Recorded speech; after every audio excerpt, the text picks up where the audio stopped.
Hey, what's up, everybody? Um, just kind of having a nice lazy day today, and I figured I was gonna go skate today, but it got a little too hot out there for me, and I think we'll be going probably tomorrow morning.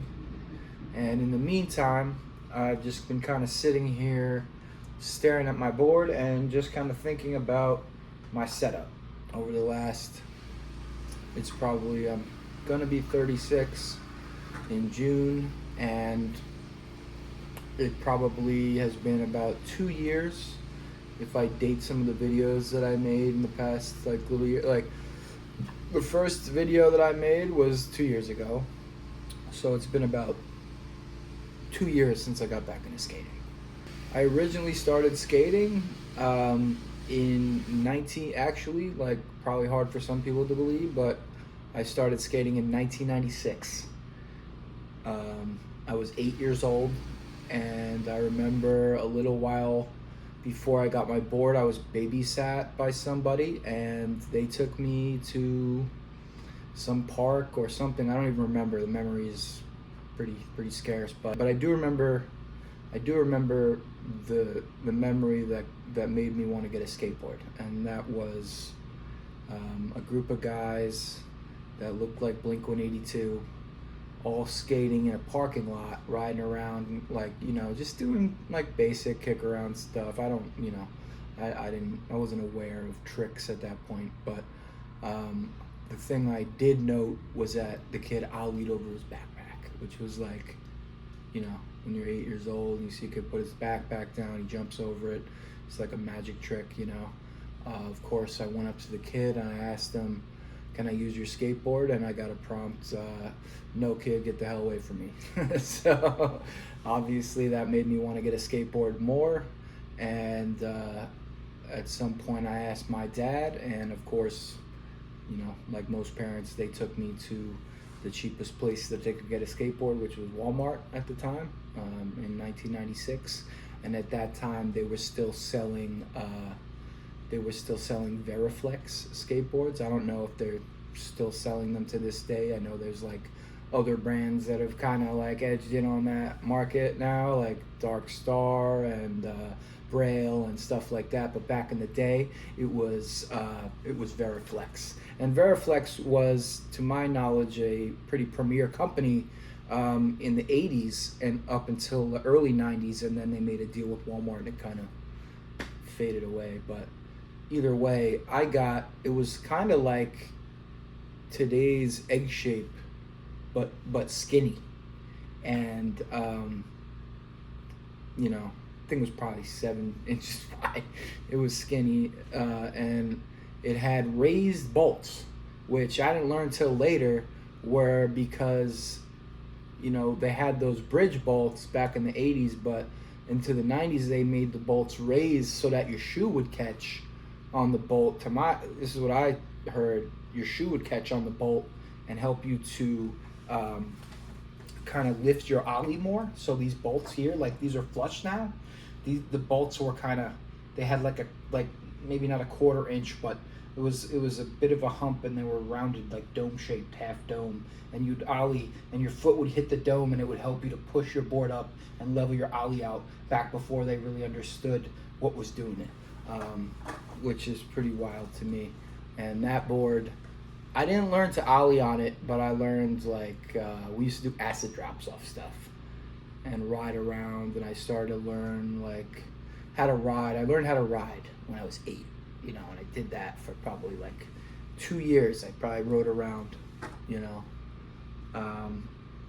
and then I kind of, 8 years old, 10, you're kind of still like learning who you are back then. So I had the skateboard, and my parents were separated, and my dad was in Pennsylvania and my mom was in Long Island. So the only time I got to use the skateboard, I could have brought it home with me. I don't know why I didn't, but the only time I really used the skateboard was when I would go up to see my dad on which used to be every weekend when I was that young. So I'd get to ride around on the weekends. I had a couple friends up there that that would do, like, they showed me how to do acid drops and things, but they weren't like skateboarders. They just rode on the skateboard, butt boarding and that kind of stuff. And then I would say that that it was pretty like transportation oriented, and just no one was around to really show me that this is how you do tricks or whatever. And so if you don't have any references, it could take you a little bit longer to understand that that's the next level of this thing, especially when you're that young. But at about 11, I went and bought I had it bought for me.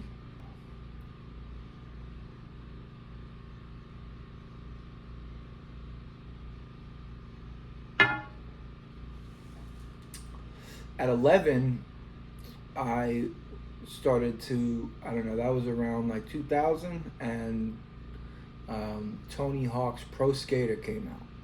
So that like revived my interest in skating. I liked the game, but what I really liked on Tony Hawk's Pro Skater were the videos that they gave you, like the skate parts, the real skate parts. So you'd beat, what gave me like, I would want to beat the game more just to get, so I could watch Andrew Reynolds, front side flip a 15 stare.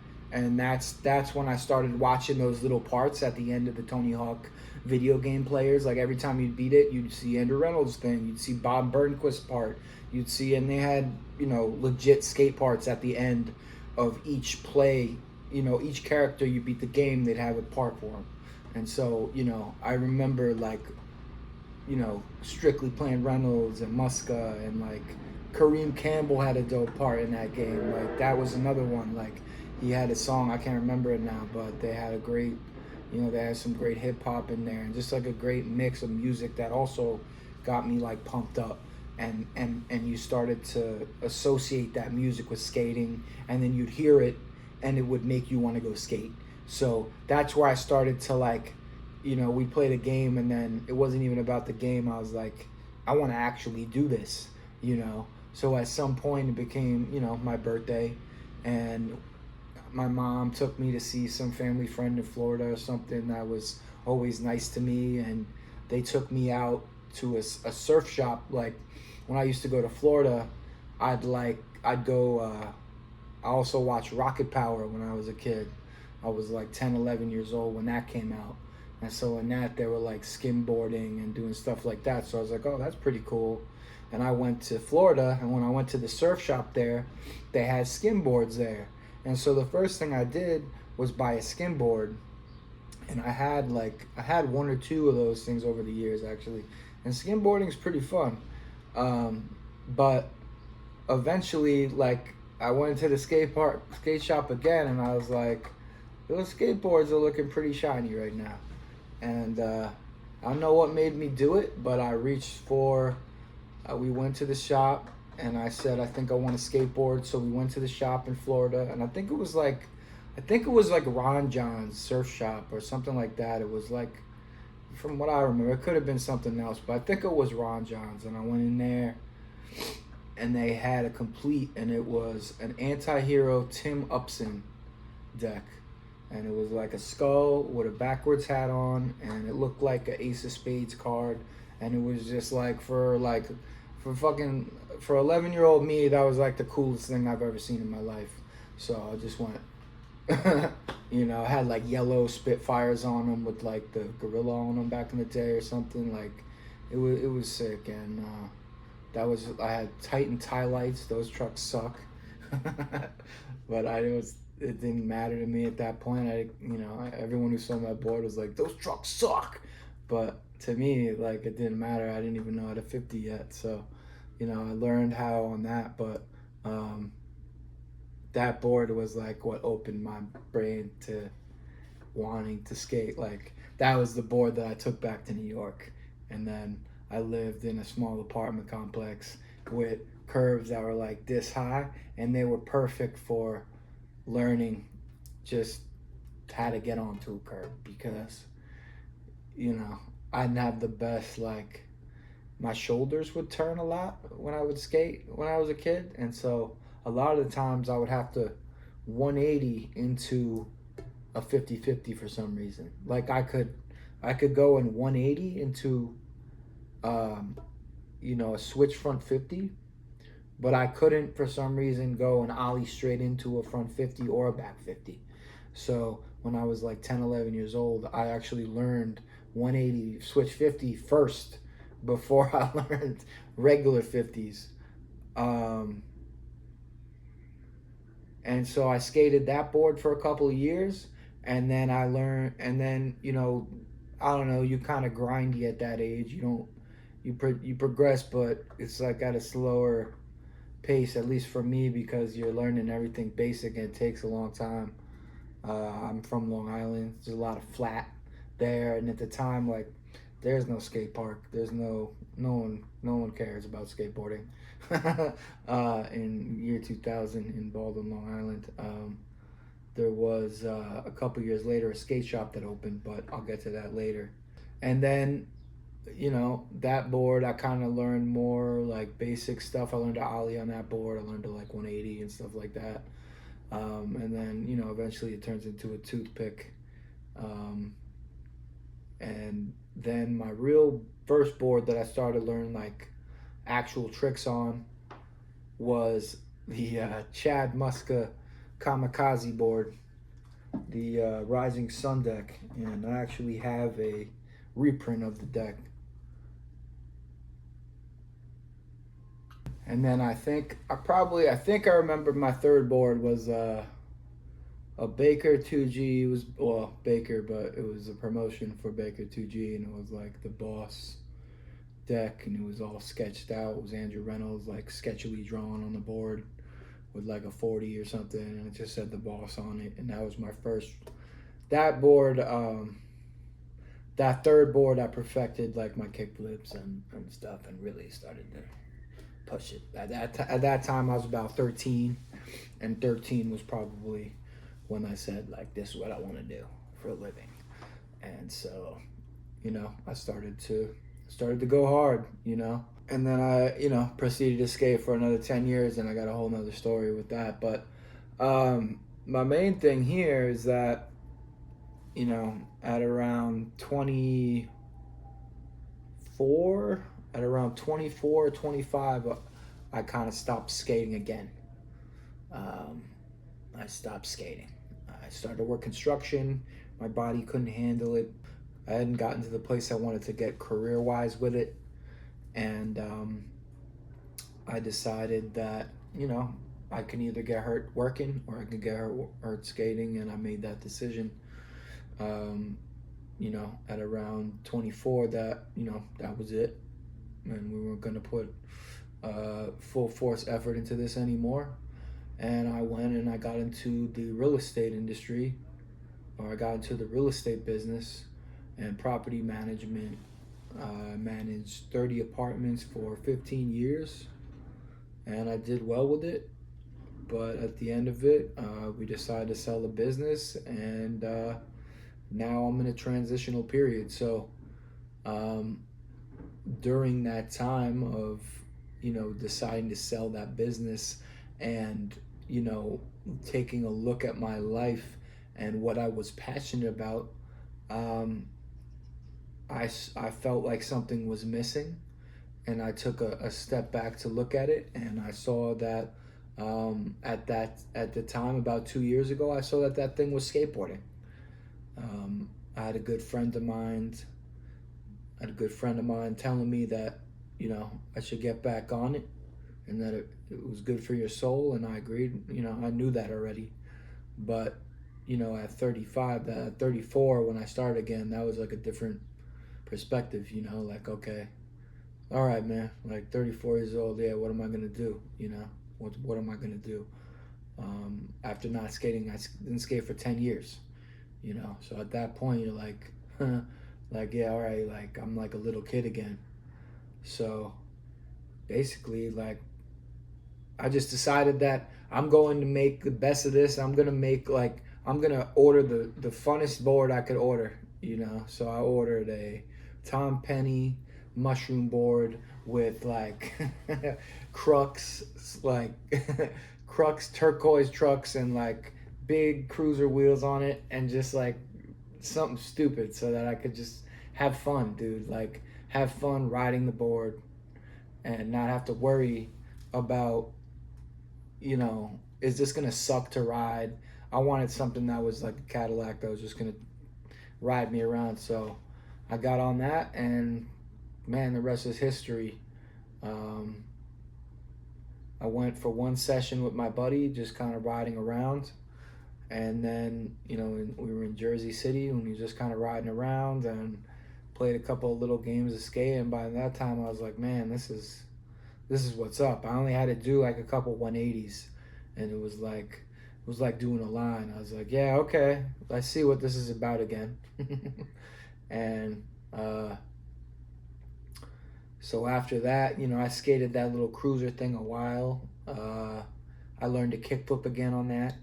Had like big OJ wheels on it, and I went to a park that I had gone to years before, and I spent a couple hours for like 2 days. I mean, like first day, like I went there for like an hour doing like 180s and stuff, and then at the end I was doing kickflips, and it was a little weird doing them on big wheels, but it is what it is. Like, so I got it the second day. I didn't even really have like skate shoes or anything, and then I got it the second day, like going fast, and feeling like this is legit. And after that, pretty much I just went and got another street board. I realized, I'm ready for the tablet wheels again. I'm ready for hard wheels. I'm ready to feel the impacts. And so I went, and I've probably gone through, since I started skating again, I've done a lot of experimentation. And the main reason for this video is, my idea is, does your setup mean more when you're older? And I think that it definitely does. So I think that, I had to take a lot of time. Back in the day, I kind of like would just ride whatever I had, basically. If you don't have any money, which I didn't have a lot of back in the day, you're not gonna have a lot of choice over what you want to be, riding. So you learn how to ride whatever you got. When I was younger, it was whatever my mother could afford and whatever was available. So if the board was skinny but it was $30, that's what I was getting. If the board was wide but it was $40, that's what I was getting. So actually, it taught me back in the day, like that taught me actually to be more versatile. So that now actually I have more of like I can skate skinny boards. I can't, my weight doesn't really allow me to anymore. But I can, like I enjoy skating a skinny board, and it's not like a weird thing to me. But that's because back in the day, boards were skinny, but also I skated a wide range of boards. So I skated wide boards, I skated old school boards, I skated, skinny boards, whatever you need. Like, and I've arrived at this one now after 2 years of being back on the board, and now, I've adapted my setup to the point where now I've got all my tricks back from 10 years ago, mostly. I mean, they're not as, I'm not as pretty as I used to be, but I still have fun on the board, and I can still be out there with people and, have a good experience skating, have a fulfilling experience skateboarding on my own merit than I was even, a year and a half ago. I'm not a professional by any means. When I was 18, I probably, I'd probably be local sponsored. That's probably the height of my skill that I attained while I was skating. But it doesn't matter to me. That's not why I skate. And at this point, to be able to just share with people what I'm passionate about on this platform here, and to try and teach people what I've learned. That's good enough for me. So anyway, this board here, this is where I got to. I ride an 825. Since I started skating again, I've went probably full circle with all sorts of things. I started my size when I stopped skating was probably an 8, but the size that I grew up, like by the time my peak of skating when I was like 18, 19, I arrived. We were skating. My board was a 7.76. That's what I was skating. And at that point, though, I probably weighed like 165 pounds. So a 7.76 for a guy that weighs 150, 160 pounds, that's fine, you know, and you'll be able to flip that thing around. So that's what I'm used to. I'm used to being able to flip my board around whenever I want to. I'm used to little tiny kicks and things flipping around. And so when I first came back, you know, it had been 10 years, but I had also gained about 50 pounds. So when I came back, when I stopped skating, I was 160. And when I started again, I was 210 pounds. So obviously that's going to be a way different experience, which I didn't really calculate until I started to really try to push it again. I started on trying to skate 8s, you know, because I was like, nah, fuck that. I'm a skinny board guy for life. You know, I'm 90s dude. I'm going to skate these skinny boards. And unfortunately, just my weight can't handle that. You know, I get the other point of, you know, your foot looks like your foot looks like it's 10 feet long on that little board, and you know, I get that part as well. But I don't know, there's just something about the skinny board I'm used to, and I thought, hey, let's just jump right back into that. But my weight didn't allow it. I was breaking boards in like 2 weeks. So I go up to an 825. And when I go up to an 825, nice and solid. So this here now, I've been through a bunch of companies. I haven't really arrived at one that I love yet, full through and through like I did back in the day. I don't think I ever did. I don't think I ever was a loyal deck guy. I go through all sorts of different stuff. This one is the TJ Rogers Skate Mafia that came out not too long ago. It's like a reprint of the Drake graphic from his album or whatever, and it's got him up there with his dog. It's pretty fun, but you know, I like Skate Mafia. This board is nice. I like the shape of it.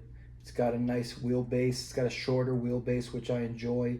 And I would say that, you know, for technical tricks, the shorter wheelbase is where it's at.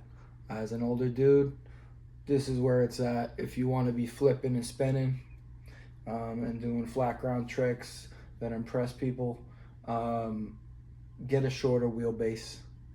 You'll thank me for it. Get a shorter wheelbase, and you know, get some trucks. My trucks here, this is an 825 board. My trucks are 8.5. I had a good friend of mine one time tell me that he likes to rock his balls just outside of his board, and he's one of the best skateboarders I've ever met. He doesn't skate very much at this point, but I've seen this guy do some pretty amazing things, and he told me about this deck setup, and I finally decided that I would try to match that ratio, and I haven't been disappointed. Having a little bit of a wider truck to match your board and just a little bit of a bolt poke out, I don't know what it is, but it balances the deck. I've been able to balance my tray flips a lot better on flat. Things come around, they scoop easier. And that's just, I mean, that's just my opinion. You know, obviously, like, it's all up to personal preference, but as far as like my personal preference, this setup here is like the perfect thing for me. I rode I rode Formula 4s. I have another setup with Formula 4s on it with the conical fulls. And those are good wheels, but I went back to a classic tablet, man. And these tablets have been great. These are the original Formula, and I don't know what it is, but probably just me from back in the day. It's like what I'm used to riding. These wheels, they're hard. They slide good. And just so everybody knows, I'm talking about Spitfire wheels right here. You know, these have been the best thing for me. The trucks, I've got Ace lows. I think these are what, Ace F1 lows? AF1 lows, sorry. I've tried, I used to be an indie guy. I've tried Crux. I went into Crux back in the day when they were from another manufacturer, and Crux used to be great, and something happened to them, man. Something with the pivot cup. It's like loose now, so I don't know. They don't tighten up. I've got like aftermarket Dodos in these right now, but man, these are great trucks. The Ace AF1 lows for a Tom Penny-esque session. These are perfect. You know, they grind away fantastic. They're hard. You know, I have a pair of Venture lights, which I also like, but this is real metal here, man. This is like, you know, these trucks are great, and I suggest them. They have a great weight. You know, I'm somebody, I like a little bit of a heavy truck. You know, you flip that board and you get it to here, that thing's gonna flip itself, and it's gonna level itself out. And I don't know, I love these trucks. So, you know, this is just a little skate talk video I'm trying to make, just to give you guys a little bit of more perspective on who I am and what I'm about, and how, you know, setup really does matter when you're older. All right, guys, that concludes my little skate talk video here today. Hope you enjoyed it, and we'll be back with another one soon. Thanks.